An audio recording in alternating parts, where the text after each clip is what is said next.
Israel Update with Gadi Taub and Mike Duran.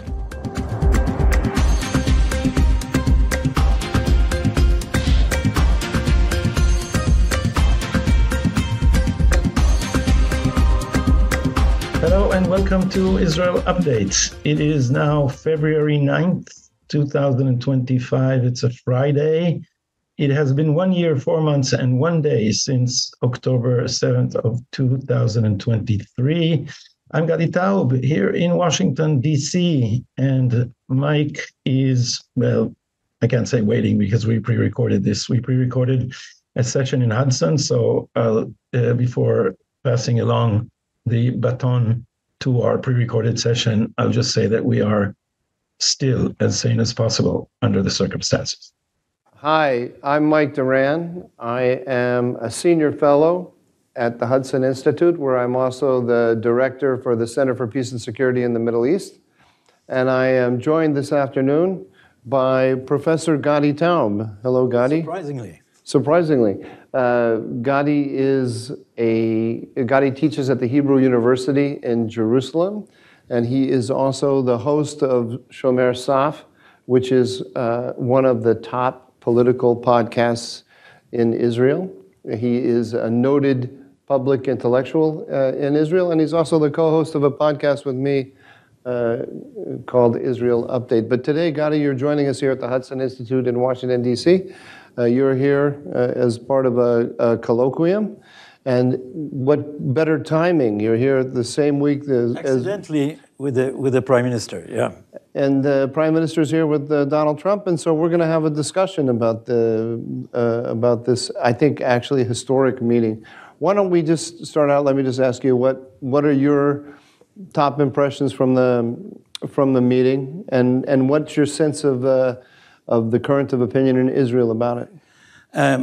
I think the Prime Minister was surprised by the extent to which it has gone. And so let me, before I try to assess or sum up public reactions, let's look at it historically. Historically, Zionist leaders were reluctant to get anywhere near the idea of transfer or expulsion. You're talking about transfer of population from Gaza. Yeah, and it's not clear that this is what we call transfer, because it's not clear that at least much of it is not going to be voluntary immigration, or at least that's what they're speaking about. But as early as the Peel Commission in 1937, you remember even the Peel Commission suggested population swaps. It was not expulsions. And even that was hard for Zionist leaders to accept. Eventually, Ben-Gurion, one of your favorite leaders, picture of Ben-Gurion with sunglasses in the back of the frame in all our podcasts, and Weizmann eventually got around to it, but they were very careful. And then came the War of Independence. And then there were, I think, what we eventually can, in retrospect, can call population swaps, although it was some of it was expulsions on both sides. Jews were expelled from Arab countries. Within the war, although there was never a plan, research shows there was never a plan for ethnic cleansing of the area dedicated to the Jewish state. Nevertheless, as a result of a war, there were expulsions and also evacuations, voluntary evacuations. Can I stop you there? Why was it an unacceptable idea in Zionism? Because if I think back to the 1930s, I mean, after the First World War, there were transfers of population, say between the Greeks and the Turks. There were the millions of people were transferred. After World War I in Europe, populations transferred. After World War II, populations transferred. Why would this be unacceptable in Zionism? I think that already Zionist leaders already in the 1930s understood that this would be considered an original sin from which Zionism would find hard to cleanse. Mm. And indeed, in the 90s, where in Israel, post-colonial studies emerged, Benny Morris's big famous study, The Birth of the Palestinian Refugee Problem. Benny Morris, who's an historian at Ben Gurion University But first, I think he wrote his PhD, I think, in Oxford, and his PhD was about and though he changed his mind later, if you read his interviews then, and the thrust of his book was Israel was born in sin. This is what Zionist leaders... Because of the expulsion of population, yeah. So I think they understood early on that this would be, that what superpowers can do, they can't. And maybe we're seeing a recap of that, what a superpower can do. You know, the jokes on Israeli Twitter is that the Supreme Court is going to outlaw Trump's plan. Because the Israeli Supreme Court. The Israeli Supreme Court. Yeah. Because if you take that position in Israel, you are barred from running to the Knesset. And so, you know, in the beginning of this war, Itamar Ben-Gvir said we should expel all the Arabs from Gaza, and the Prime Minister Itamar Ben-Gvir, the head of Otzma Yehudit, the radical far-right politician. And he was hushed, and the Prime Minister had to disown this plan, which he did. But suddenly it comes from the President of the United States, and that's a different thing. But I think that if you look at Netanyahu's reaction, part of his careful attitude stems from that perhaps he rejects it deeply, but at least outwardly, the Israeli public opinion is still, this is too hot a topic. And indeed, you see the press on the left sees this as the fact that so many Israelis were enthusiastic, sees that as a proof that we are morally bankrupt and deplorable. I did a very quick look at the Israeli press, and I got an impressionistic sense of the responses, and so I got the sense that on the far right, Smotrich, Ben-Gvir, there's complete embrace and excitement about it. In the, let's say, center left, and I'm talking about Benny Gantz, Lapid, and so on, the response seemed to be interesting, worthy of study. So very non-committal. They didn't want to. They basically sat on the fence and didn't want to take a position one way or another. And even Netanyahu's own statements were moved in that direction. It was very, very positive. This is an out-of-the-box suggestion. We need to work together with the president on it, and so on. But a little bit short of total embrace. Do I have that right, or do you think I'm? I think you do. And what is missing is the whole of the left, which is, look, the moral map by which the left has read the Israeli-Palestinian conflict is collapsing. It has been collapsing since October 7. And you see them trying to salvage something from it, because the left, for a very long time, read the Israeli-Palestinian conflict as Israel's fault.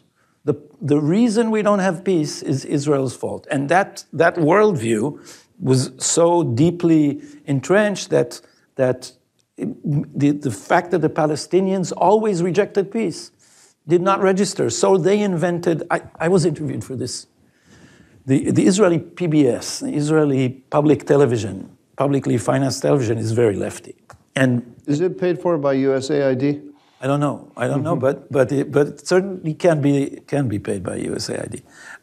They did a documentary series called the Tribal Fires.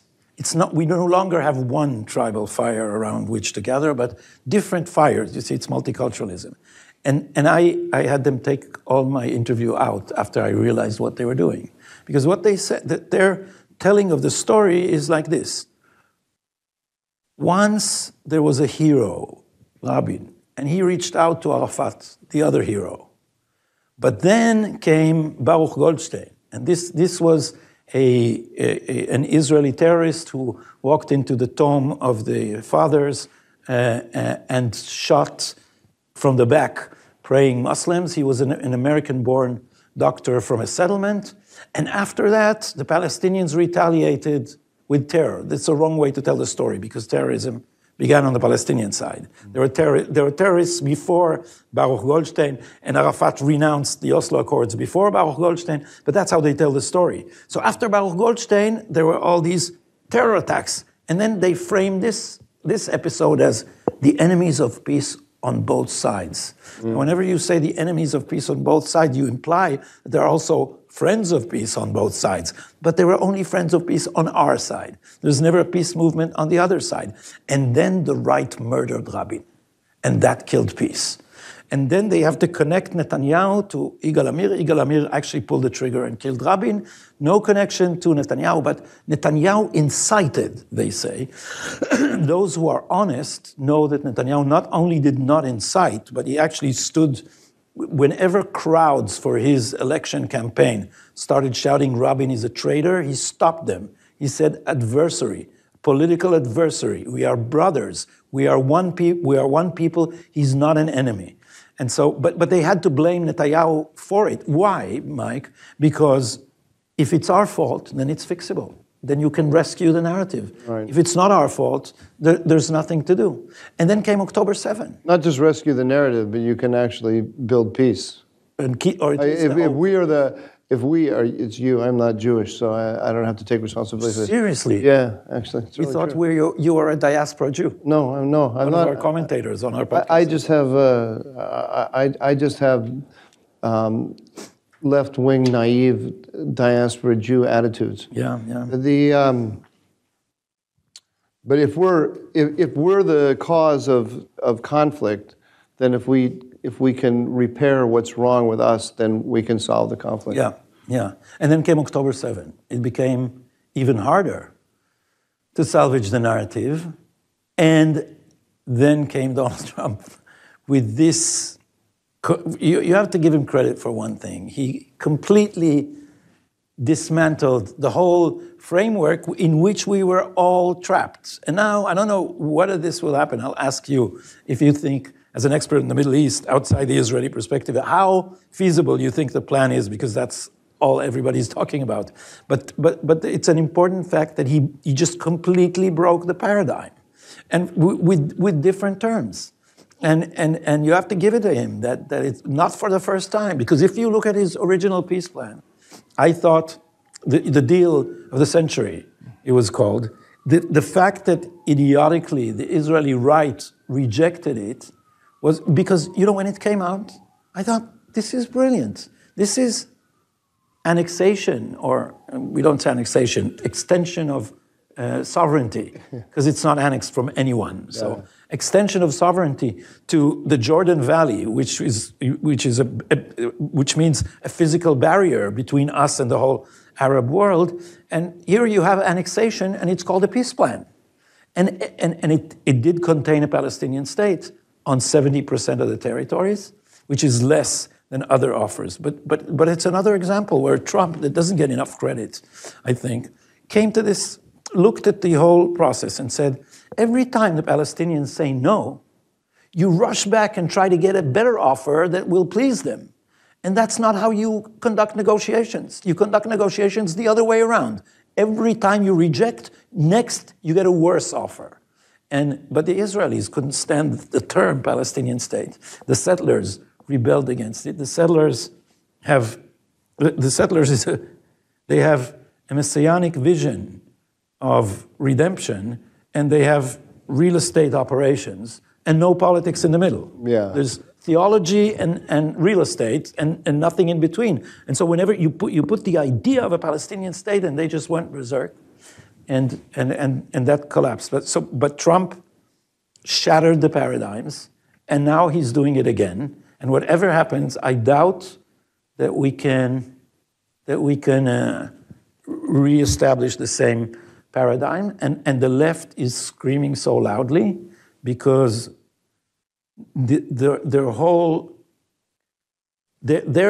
narrative is a moral tale. And if we are allowed to have an immoral ending to the tale, then their whole Hollywood movie is just thrashed. It's like the white guy was good in the end, or something, or the smoker is not the killer.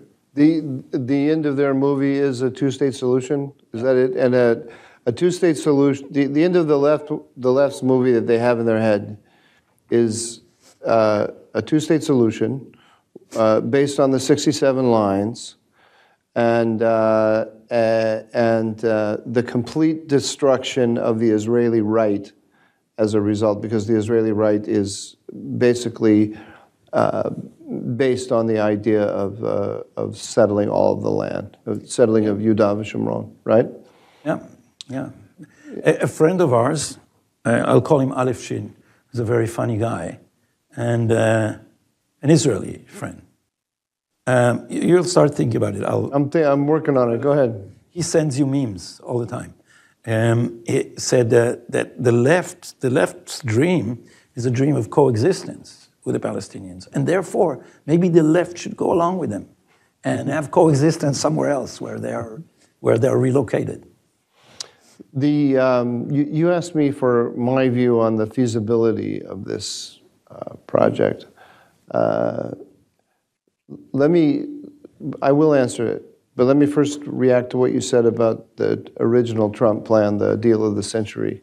I also thought it was brilliant, and I spent a year before it came out, I wouldn't say railing against it, but telling people that this isn't going to go anywhere. It's not. This project is not worth the effort being put into it.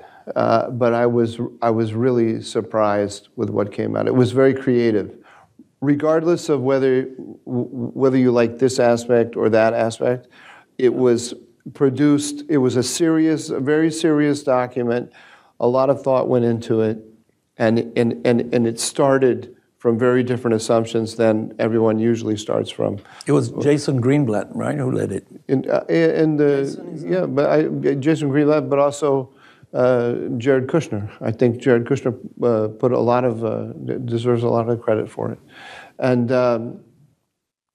it had what I think are the essential. I look at this from an American point of view, and I think there are two things that are crucial to any plan if it's going to serve the American interest. One is Israeli control. Permanent control, which basically means sovereignty, but permanent control over the Jordan Valley. The Jordan Valley has to be the security border of the state of Israel. And the second thing is that the Palestinian state has to be demilitarized. You can't have, for example, Iran capable of reaching into the Palestinian state and delivering weaponry to it, like we have we can't have another Hezbollah or Hamas on the West Bank. That's not in the interest of the United States. Yeah. So we do, by the way. You do. Iran is arming. Iran is trying to do that now. Yeah. But it hasn't succeeded like it succeeded in Gaza and Lebanon. It depends how you measure success, because the Palestinian police or security services has become an army. It has become an army. They're sending their people to Pakistan to train in armor, to train in aviation. Yeah. That's not a police force. That's not a police force, right. So it has to be demilitarized. Who are they going to invade? Jordan? Yeah, it has to be demilitarized. Yeah. It has to be. That has to be monitored very carefully. With respect to this plan right now, I think it's easy to poke holes in. There's a lot of, in the sense that there's a lot of that goes unexplained. Who's going to go in? If we're going to, clearly, Hamas is going to fight this tooth and nail. Yeah. This takes us back to a debate that you and I had, I think maybe in our last podcast, where I said someone has to go in and begin taking apart Hamas as a governing institution. Yeah, that was the part we agreed on. That has to happen. Do you think that could be the United States? The United States will not do that. Yeah, because this is the problem. So how do you we have the United States taking an ownership position, that's a direct quote from Donald Trump, and developing Gaza economically. But how do you get to the point where Hamas is destroyed as a governing institution? Because it can prevent Palestinians, if there's a mechanism set up to begin to have voluntary departure from first Gaza. Open the gates. Open the gates. How do you open the gates as long as Hamas is still there? So someone has to take it apart, and so it will be the IDF. So it'll have to be the IDF. But because as I learned from you in many conversations, what both parties in the United States share is that they both don't want American boots on the ground. Right. Donald Trump said that he wants to be remembered as a peacemaker.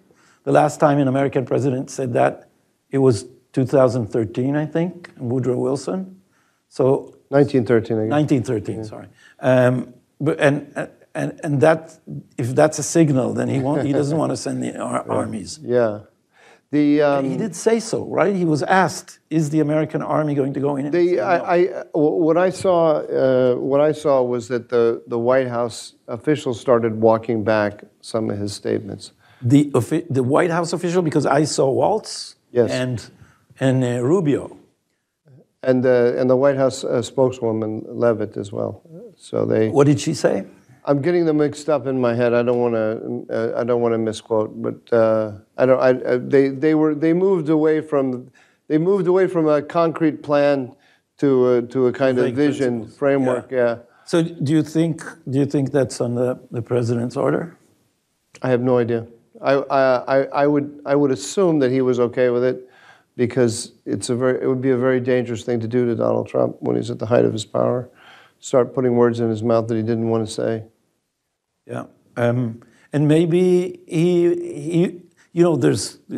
I'm not a student of Donald Trump's character, but he does do this often. Throws a firebomb, and then behind the smoke does something much more moderate. And I think it's a I think you can say it's a tactic. It's not, because his enemies say he's irresponsible, he gets carried away, and then he's in trouble. And I don't think that's what happens. I think he shocks you. And then after the shock, things begin to move, and then something else settles. But the question is, Mike. He does that a lot. Yeah, I'm gonna build a wall and make Mexico pay for it.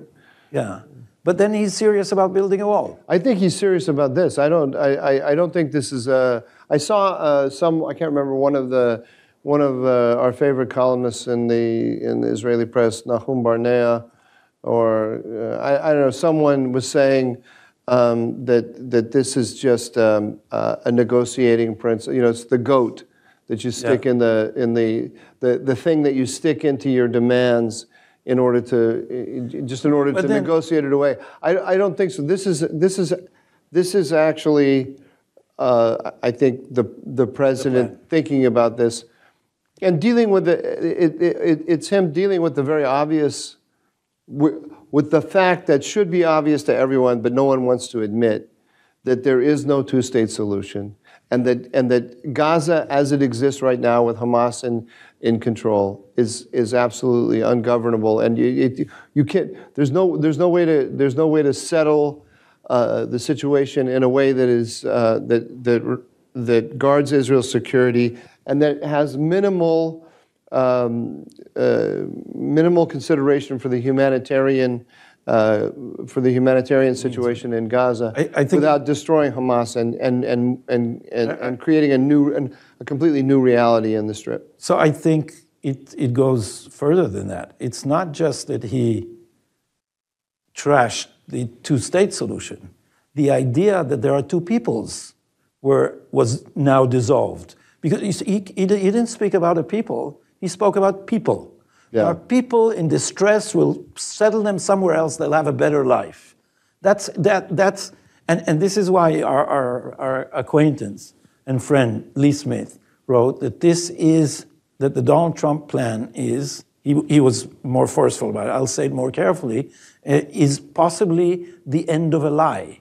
And the lie, he says, is the Palestinian national movement. Because the Palestinian national movement was built on negativity. There was never nation building. There is only the principle of annihilating our national movement. And also, if you look at their political culture, and that's like a micro thing. It's not a macro thing. If you look at their political behavior, it's a combination of terrorism and gangsterism. It's completely corrupt, and they're corrosive of sovereignty wherever they go. If you look at them in Palestine, if you look at them in Jordan, where the king had to basically mass murder people in refugee camps and drive Arafat and his gang out. And then you look in Lebanon, and they did the same thing. I wouldn't call that mass murder. I'd make a distinction. 15,000 people. I'd make a distinction between the Palestinian Liberation Organization and Palestinians. But according to their numbers, around 15,000 people were killed in just shelling of the refugee camps. So it was brutal. This was why, by the way, Rabin, this is a side people don't like to admit of the Oslo process. Rabin kept saying, "Bli Bagatz ve bli B'Tselem." Without the Supreme Court and without B'Tselem, the Oslo... We have to tell the audience what So please explain, you are the mediator between cultures. Yeah, but B'Tselem is a left-wing NGO that tends to be dealing in human rights and actually that is strongly opposed to the settlement of the Judea and Samaria, and works closely with international actors who are hostile to Israel to put pressure on Israel. And Bagatz is the Supreme Court, and also the guardian of human rights. And so Rabin, who Rabin in the War of Independence was no softy. And when the Intifada began, he said, break their bones. So Rabin was frustrated by the fact that he can't suppress Palestinian violence with Israeli violence, because he has B'Tselem shouting human rights and the Supreme Court forbidding him to do this. B'Tselem organizing international actors and the Supreme Court putting restrictions on what he's allowed to do domestically. Exactly. And so he said, if we delegate this to the Palestinian Authority, they'll crush Hamas without human rights bullshit, as he would have it. And so what we did is we outsourced our security, thinking that the Palestinian Authority has an interest of suppressing Hamas, but the Palestinian Authority and Hamas is the same. And this is why I think, Mike, that what Donald Trump is suggesting about Gaza, already on the right, Mike Huckabee, by the way, said the same solution for Judea and Samaria.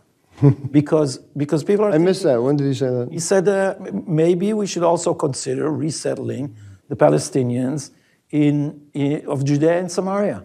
Because, the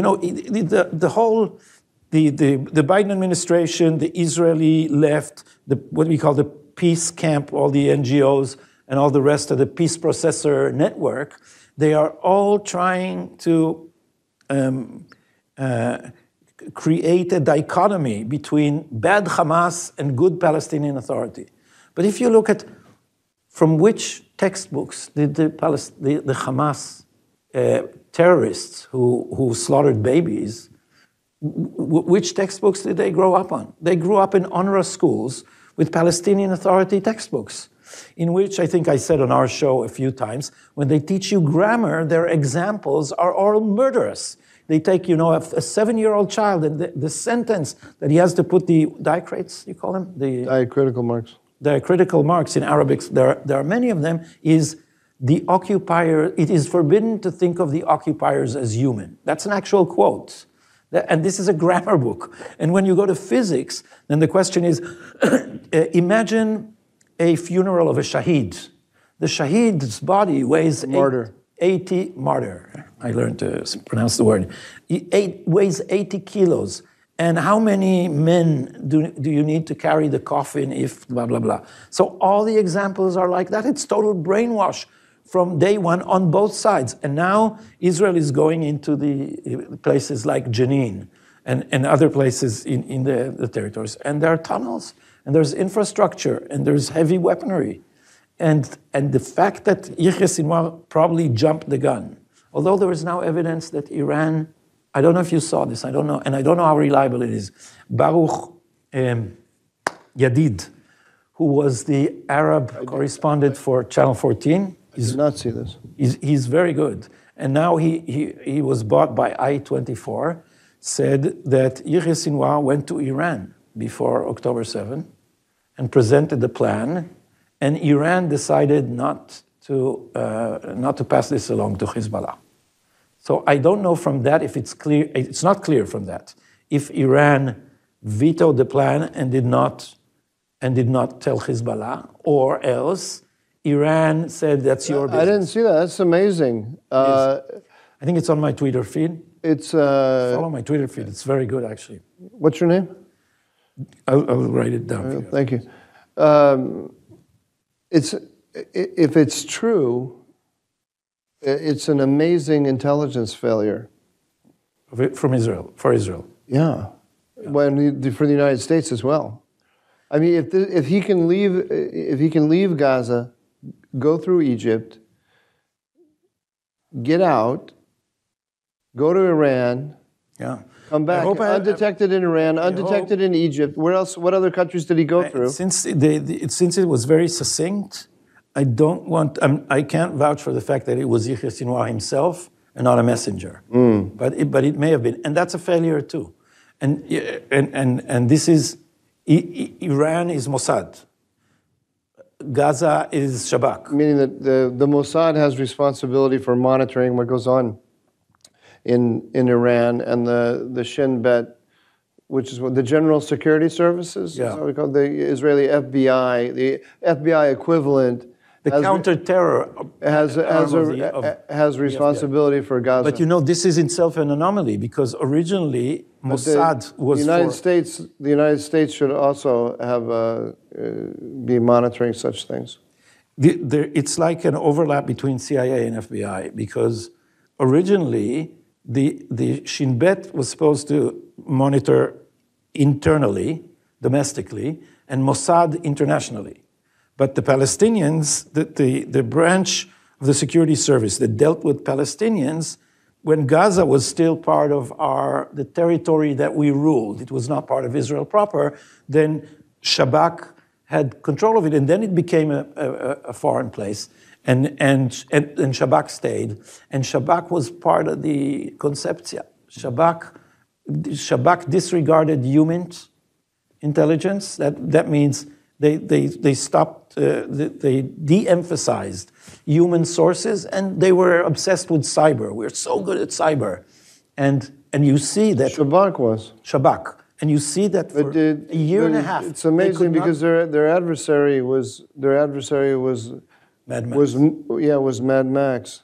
It's amazing that they would move to think that cyber could solve their problems for them. Especially when historically, one of the things that has made Israeli intelligence superior to American intelligence, or one of the areas in which it has distinguished itself in comparison to American intelligence, has been in human intelligence. We actually are not particularly good at human intelligence. But we're good in the sense that we're the center of the Western world, and we absorb information from everybody, including from you. So whether we like it or not. Whether you like it or not. So we in a sense, we have an incredible human intelligence network. It's just not our own. But when we try to do with on our own human intelligence, we don't do it. But you see the difference between Mossad, which had, they had Hezbollah. They knew when anyone sneezed in Hezbollah. and the beeper operation, and the bombing exactly when Nasrallah was there, and all the other deputies, they basically destroyed the whole command structure of Hamas, and then neutralized the missile threat, and they have a which number, no one, including us, didn't think they could do. And they have a number of, a string of remarkable successes in Iran, including stealing the archive. Yeah. And look at Shabak, who for a year and a half almost cannot find 200 hostages.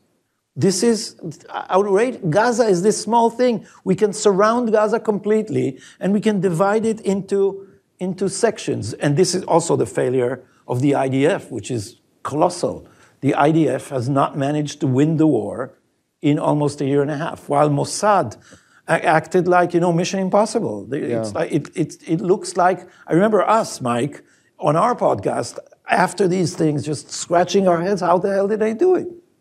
And that was also important in terms of morale, because we felt beaten by not just a band of terrorists, but also if you look at the footage of the Gazans crossing the border fence, first came the terrorists on their Toyotas, but then came people on crutches and teenagers on bicycles. And kids participated in burning families alive. This was like a mass picnic for the people on the other side of the fence. And we were totally helpless against this. And I don't know if you remember, there was a tank officer. It's worth remarking on, because I don't think that outside Israel anybody is aware of this argument. The left is insisting on a commission of inquiry called Mamlachtit, statist or State Commission of Inquiry. And the right is completely against it. Because according to the law that sets up these kind of committees, they are set up by the Supreme Court. And many Israelis feel that the Supreme Court and its auxiliaries in the other branches of government were a serious part of the problem. And on the morning of October 7th, there was a tank standing where one of the places the fence was breached. And the commander of the tank told his crew not to shoot because people were unarmed. Right.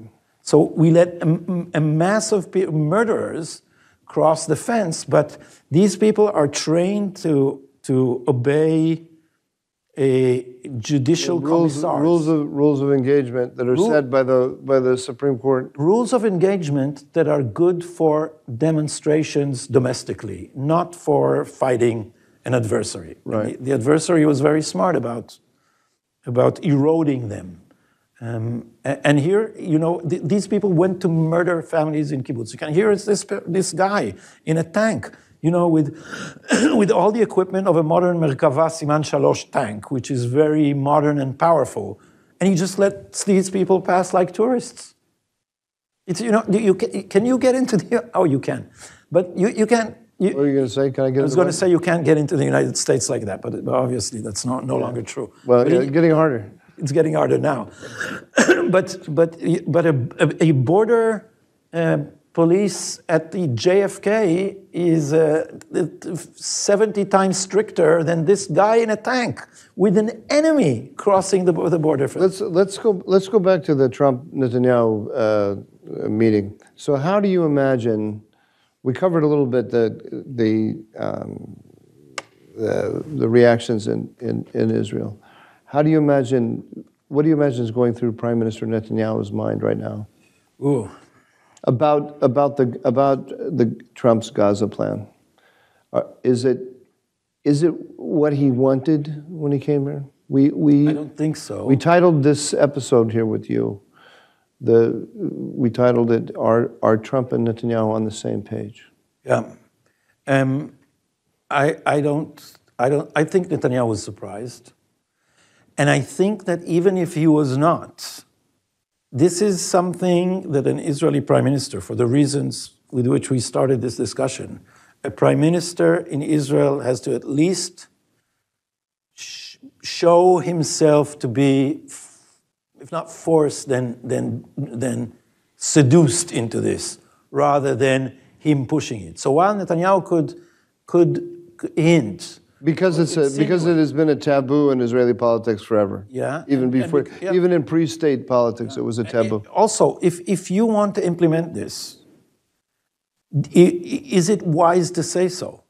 Is it wise to say so or just begin doing it without declarations?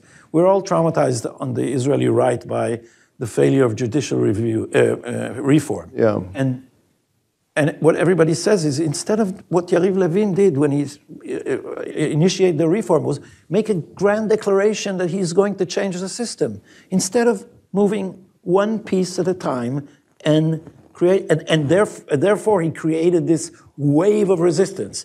Are we not going now, and this is a question, it's a question for you more than for me, are we not going, look, Jordan has already announced that over its dead body. The Saudis said that they will not go for normalization unless there is a Palestinian state. Now, saying Palestinian state means rejecting Trump's plan completely. Right. That's also a hardening of their position, because they used to say unless there is a movement on the Palestinian issue, and then it was an irreversible pathway to a Palestinian state. That was the American suggestion. And now they're saying Palestinian state. So exactly my point is declaring this, Trump's shock tactic, is that not giving the opposition and adversaries a chance to organize, or maybe in the case of the Saudis, just pushing them to a situation in which they can't not resist? It won't just be them. There'll be an international coalition against this will develop. And especially in the Arab world, because remember that... In Europe as well. There'll be the Irish, the Spaniards. They will, all of those who were moving toward a Palestinian state prior to... Yeah, they have to give up their long-cherished dream. But with the Arabs, it's worse, because the Palestinian refugee problem, and UNRWA, by the way, were created in order to perpetuate the problem, in order to use it against Israel. So now what Trump is basically saying is, you lost your best leverage against Israel, the one that's causing all of Israel's trouble in the UN and everywhere else, in the Security Council, in the European Union and elsewhere. This is going to disappear. What are they going to do if we are no longer can be portrayed as occupiers? What a lot of people in the Israeli press said was that, after expressing great doubts about it, they would say, well, at least this will force the other side, meaning the Arab side, to come up with an alternative solution. So in other words, Trump has moved the Overton window on what are possible solutions, and he's forcing people to think of solutions other than just the two-state solution, which the mantra that people have been repeating since Oslo, and which has produced nothing but violence. Yeah, I think he definitely changed the whole conceptual framework, and as I said, one of the most important things that he did is defy the idea that has been wrong, that the Palestinian national movement is something like we imagine national liberation movements. Right. So even if you later go back to acknowledging the Palestinian people or the Palestinian peoplehood, the whole misconception of the two-state solution is imagining their national movement in the image of ours.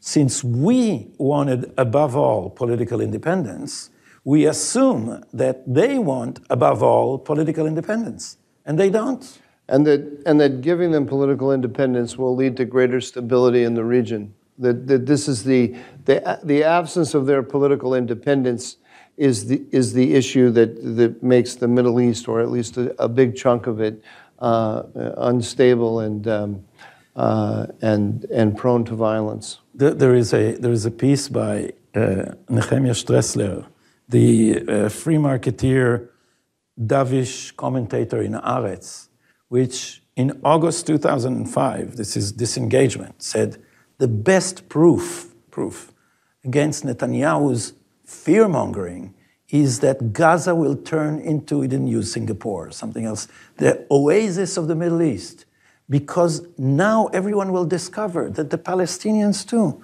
will want to do business. And selling hummus is so much better than making war. And now everyone will see that the Israelis prefer to go to Gaza to eat cheap fish than to fight. And so, this whole paradigm that... did I quote on our show my friend Professor Kobi Michael, who said they think that in every Palestinian terrorist there is a little Jefferson crying to be let out? Or they think that we are all Western individuals with, they think Francis Fukuyama. Let's go back to Netanyahu. So, is this a psychological question about Netanyahu? Yeah, no.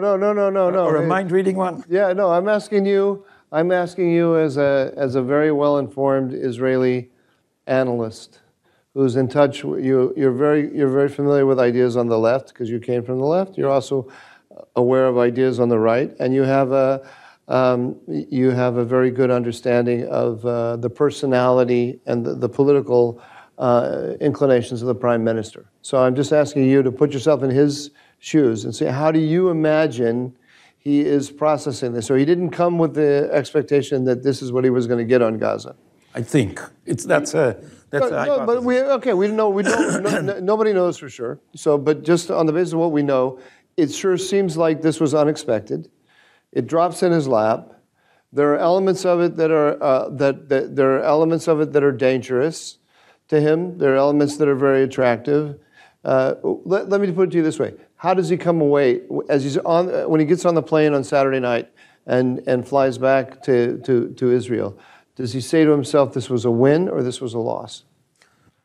I think that on balance, a win, but I think that his frame of mind, he's a very cautious person and a pessimist. So he is not inclined to be swept away by grand visions. So he may think that this is so over the top and so far that it will hamper our ability to go the first half of the way. Because I thought, he immediately said, I guess, after we had the Philadelphia corridor, when it began to seem that we would win this thing, and that was not at all clear in the beginning, he made clear that there will be no settlement, no reestablishment of Jewish settlements in Gaza. He also did not say that we will annex the north third of the Gaza Strip. So he was not on the radical right side. Now you don't know. He had Biden on his head. So you don't know if this is his actual position or that's what he says to be careful. But every position is contextual anyway. Biden's opposition is part of the context. Anyway, go ahead. But I think that his inclination would be incremental and not revolutionary, and that this is revolutionary. So, but if I can just take one step back. First of all, if when he's going on the plane back and he thinks about it, he thinks, okay, number one, it's nice not to have Biden on his head anymore, right? That's for sure. A lot of the restrictions that Trump has released, a lot of the restrictions that removed a lot of the restrictions that Biden had put on the Israelis, including supply of arms. So the Israelis have a freer hand in Gaza now, from a military point of view. They have a freer hand. There is, of course, the deal they're locked into. Yeah. Which I think I suspect is part of the reason why Trump announced this and announced it so grandly. I think that Trump realized that the hostage deal, and I don't know this for a fact, this is my supposition. Trump supported Biden's hostage deal. It disappointed a lot of people in Israel. It disappointed a lot of his own followers here. And he got an earful from people close to him that he and his envoy, Witkoff, had gone too far toward Hamas, and they had given a lifeline to Hamas through this deal. And I think he announced this grand plan for Gaza in order to redress the balance and show that no, I'm not trying to keep Hamas alive. I actually have a plan to get the hostages home and then to destroy Hamas completely and to eliminate it. So as a domestic political move, it's quite. It makes sense. It makes perfect sense. But the deal and the vision are on a collision course. They cannot both. Accepting this framework means that the second phase of the deal is out. Right, because the second phase of the deal, because Hamas is going to dig in against it, is what you're saying, right? Because if you want to expel everyone or empty the Gaza Strip from not just Hamas but also the population, then what is the Hamas end game with the hostage deal? It's trying to stay alive. Yeah. If we'll have no people, then so if you're Netanyahu on the plane going back, that's another tick in favor of the Trump plan. But here's because this deal, if carried to its end means state, no victory. Means no victory. Hamas stays in power, and Israel's out of the Gaza Strip entirely. Right? Yeah, and the whole left is the press and the permanent anti-Bibi protesters were all working on not letting Netanyahu retract the second part of the. And Trump just trashed this completely. And remember, they all relied on the Biden administration for their anti-Netanyahu campaign. But here's another point. So this really discombobulates the left, actually, much more than it's discombobulated. They are hysterical. Actually, I don't remember enjoying reading Haaretz like I did in the last 2 days. I'm just sitting there smiling, reading they're fuming. Are you telling me you subscribe to Haaretz? Who would monitor them, Mike? This is open source intelligence for me. But here's another angle. I would expect you to at least steal the subscription from somebody else and not put money in their pocket. No, can I tell this story? I'll tell you. Someone from the subscription department called me and said, you have a digital subscription to Haaretz. Do you want our weekend print edition for this and this reduced sum? And I said, I'm not going to give Shoken even one penny more than I absolutely have to. And there was a pause. And then she said, I was sorry when they closed your column.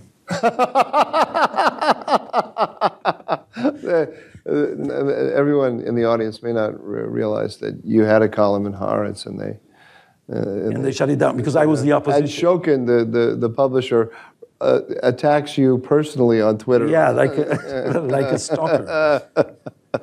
He said, Taub's opinions are illegitimate and should not be heard. That's about judicial reform.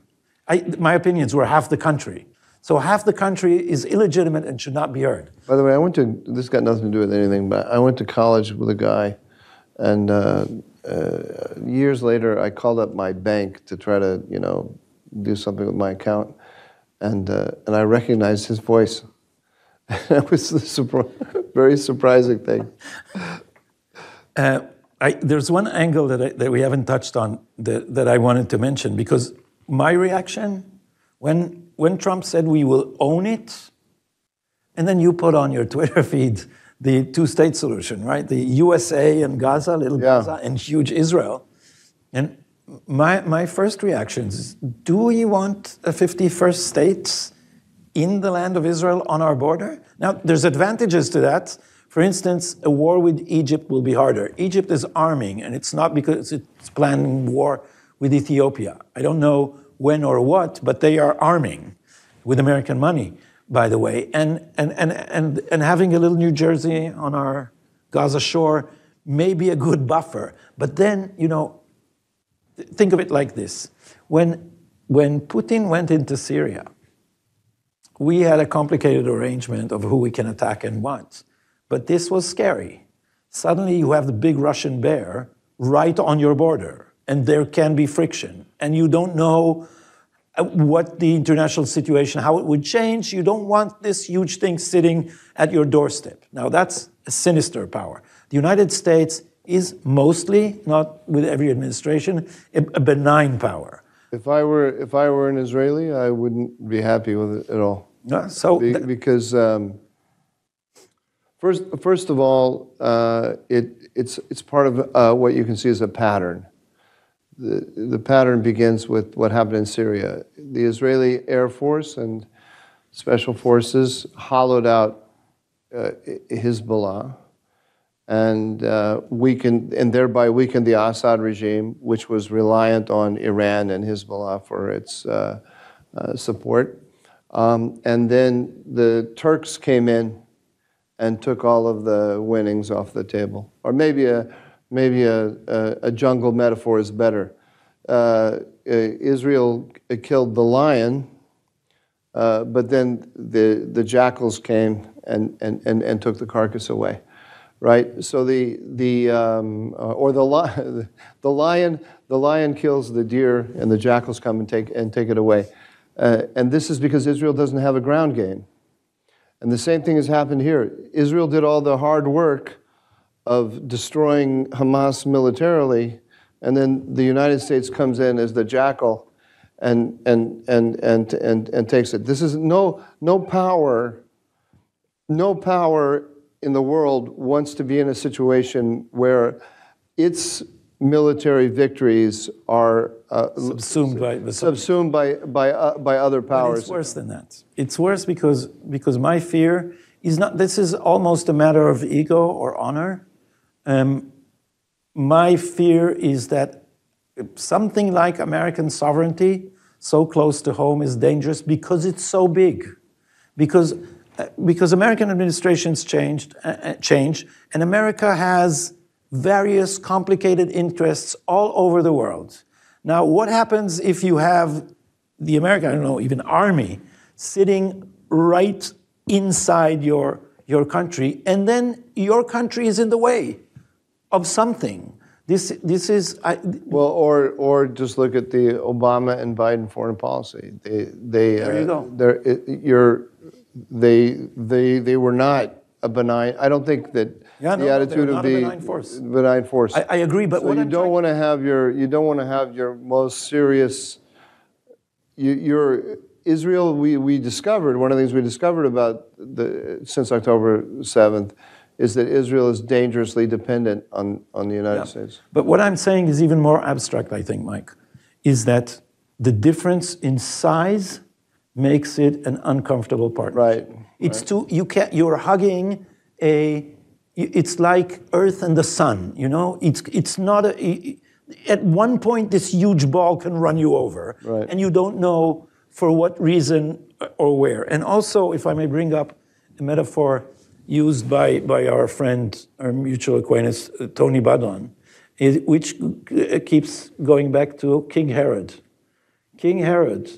You know what is Badran in Hebrew? Oh, you say that to Tony.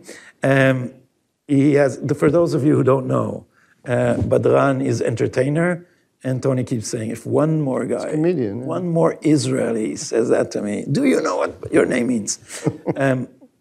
So anyway, what Tony said, and I borrowed that in the piece about Gantz later. I call him the Herodian candidate after the Manchurian candidate. I'm not sure who understood. But the idea is that King Herod the Great won in his power struggle with the other faction, Antigonus, by harnessing Roman power. And the Roman Empire, and he was very intimate with the Roman, with Augustus's family. He maneuvered very smartly between Antonius and Augustus. But eventually he became a welcome guest in Rome, and he ruled courtesy of Rome. And what happened is that later Rome subsumed Judea as a province and then destroyed it and expelled the Jews for 2,000 years out of our homeland. So this is also part of the fear. The way first Tony talked about it, and then I talked about it, is that, and we talked about it, the Americans were trying to use guns in order to topple Netanyahu, and how stupid was, what a big misunderstanding this was. But it can come in a different guise. Right. And now Trump can hug Bibi too tightly. And that also can be dangerous. You know, we've only got about 2 minutes left. I want to. How do you know that? There's a clock up there on the wall. There is. Yeah. There isn't one there. Oh, I can see it reflecting through the window. Yeah. So I just want to. We don't have time to talk about. Maybe you have questions from the audience, though. I don't think we have time. What should we allow a question from the audience? There's a actually let me put 2 points and then we'll go to the questions from the audience. If you the can 2 points bring are the microphone there was more than just Gaza, and there was also Iran discussed. And I thought that Trump is clearly going for a negotiation with Iran. And I think as Netanyahu is going back in the plane, I think the Iran policy is going to be something of a disappointment. And secondly, from my point of view, I don't think there was any discussion. I saw no sign that there was any discussion of Syria and Turkey, and I think that was really unfortunate. But that's a whole nother discussion. Yes. Hello, thank you very much for joining us today. I have a question more on normalization, on Saudi normalization, because Trump said that it's going to happen. Bibi reiterated and said, yes, it's going to happen. But right after the announcement of the Gaza plan, there was a Saudi statement basically saying that there is no normalization without a Palestinian state. And I was wondering what were your opinions about that? That's a great question, actually. Do you want to? Yeah, I think the grand way in which Trump announced the plan created an uncomfortable situation for the Saudis. And that you have to start telling apart. The Arab leaders feel an obligation for the cause célèbre of Arab nationalism all over is you have to support the Palestinians. Now, when peace erupted with the United Emirates, the people in the United Emirates, I mean, not the workers, the whole class of workers, but the actual Emiratis, where they would open travel agencies and say, go to Israel with a picture of Al-Aqsa. And you think, they are sick of the Palestinians. And there are many Arabs who are now sick of having to support the Palestinians automatically despite their recalcitrance. Because the Saudis are worried, Mike, like you, about Iran. And what they would really like is an effective coalition against Iran. And the rest of the deal and the I think the population also has affinity for the Palestinians, and they see all the suffering. I don't think it's for nothing that the Saudi position hardened on this Palestinian state question over because it's a symbolic issue, I think. Because it's a symbolic issue. But I symbolic think and humanitarian. But if you look at the interest, and I think this is what Trump may be building on. The interests are a coalition against Iran. Sure, but it's hard. It's very hard. I don't disagree with that at all. But it's very hard for an Arab leader to have an American president meet with an Israeli and tell them, and then say, "This is what you're going to do." That's simply not going to happen like that. There's no way. Maybe we have time for one more question. Can we give the microphone to the lady in pink over here?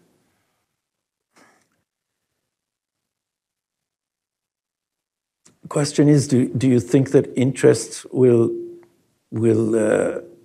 be powerful enough to overwhelm the symbolic issue? Yes, please. Hi, thank you both so much. This was very interesting. I'm wondering what role you think the PA is going to play in the upcoming plan. Is this going to legitimize them more? Are they going to play a part in the political reconstruction of Gaza?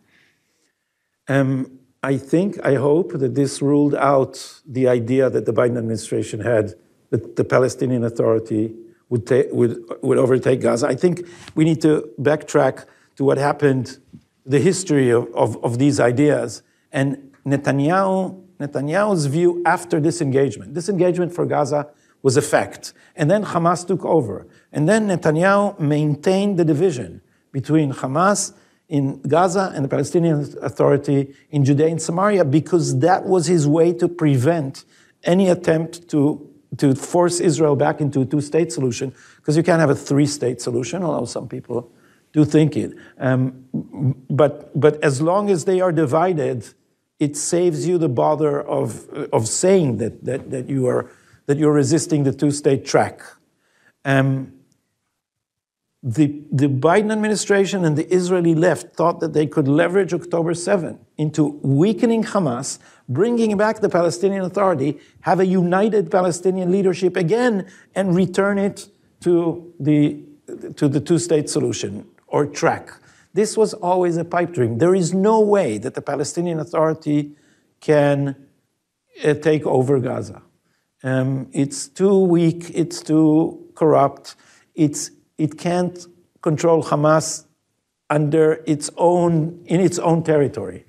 Never mind Gaza. And so I think the whole idea was a pipe dream. And also, as I said earlier, the Palestinian Authority is no better than Hamas. It's just a different tactic. It's no better. For the Palestinian Authority, people don't know this outside Israel. The people in the Palestinian security apparatuses there was a report issued, I think, a year ago by Regavim movement, which was called Policemen by Day, Terrorists by Night. Policemen or security forces personnel are moonlighting as terrorists, and then the spokespersons for the PA brag that they kill more Jews in Judea and Samaria than Hamas does.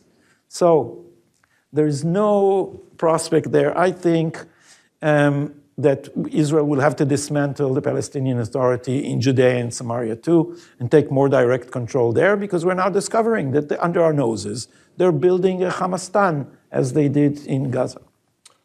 On that happy note, you were going to say. I'm going to add one sentence, and then we have to say. You always want the last word, Mike. I want the last word. I'm just going to say that the Palestinian Authority will just stay as far away from this as it possibly can. And with that, I do have to bring it to an end. Thank you for this. It's been a very fascinating conversation. And thanks for all that you've done to make the last few days a success here.